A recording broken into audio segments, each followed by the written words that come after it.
Hello students. So after our previous video, today we are going to discuss about operations on sets. So before going to learn about the operations on sets, we need to learn some definitions. So the very beginning definition is a null set. So first we have to know about what is a null set. A null set is nothing but a set which contains no elements. Means there will be no elements in the set. Such a set is called a null set or void set or simply empty set. It is denoted by empty braces or a symbol called phi.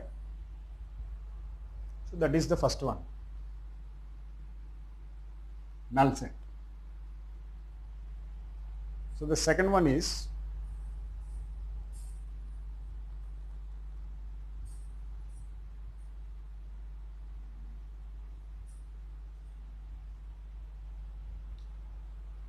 disjoint set.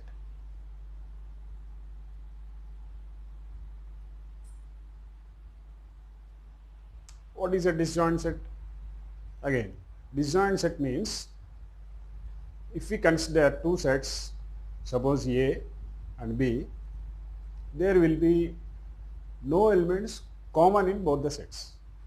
Such a set is called as a disjoint set.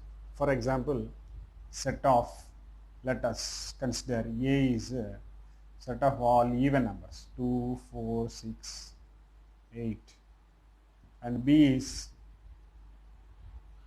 set of odd numbers. So you can see here very clearly that the two sets have no common elements. So then those sets are called as disjoint sets. Another one we have to discuss is singleton.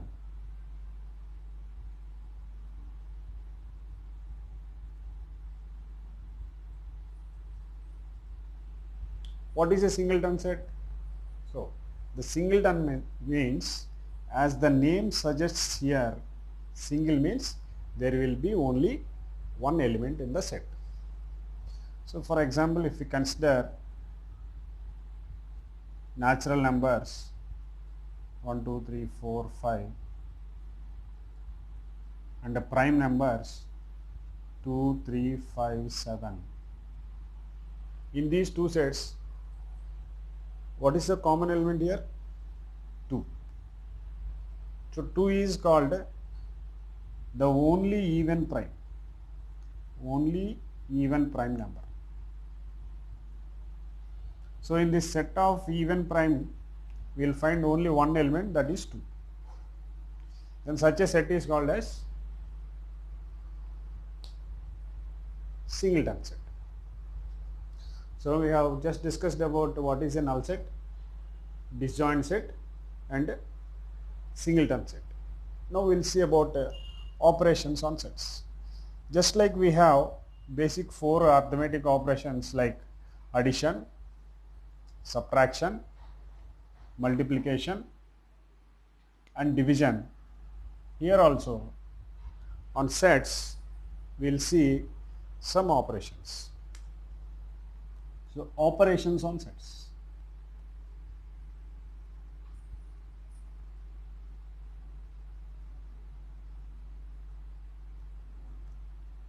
So what are the operations on sets? So the first one is union. Second one is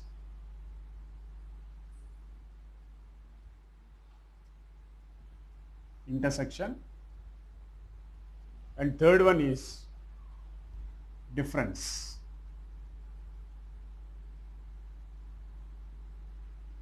Union of sets, intersection of sets, and difference functions. In your class, we learn about these three operations. So first we will see what is union of sets. Union of sets is nothing but join of sets. We'll take all the elements in two or more sets and we'll join them and make it a set. So as I told you earlier, in the definition of a set, while writing a set, no element should be repeated twice, or in any set, no element should be written two times. So likewise, if we consider an example, let set A consists of elements 1, 2, 3, 4, 5, and set B consists of 2, 3, 7 and 9. Now, we have to write the union of two sets. This is the symbol, just like capital U. This is read as union. So A union B is nothing but, we will write all the elements. So now we are going to write the union of these two sets. So what are the elements of the first set? 1, 2, 3, 4, 5, union the elements of the second set, 2, 3, 7, 9. So we have to find here, as I told you earlier, according to the definition of set, no element should be repeated twice. So you see whether this 1 is in both the sets or not. No, only it is in A. So we will write 1. 2 is in both the sets, so we will write only once. 3 is in both the sets, so we will write only once. 4 is not there here, so we can write 4. 5 is not there here, so we can write 5. 7 is not there in the set A, so 7 as well as 9. So this resultant set is called as A union B. So this is how we will find a union of sets. Next,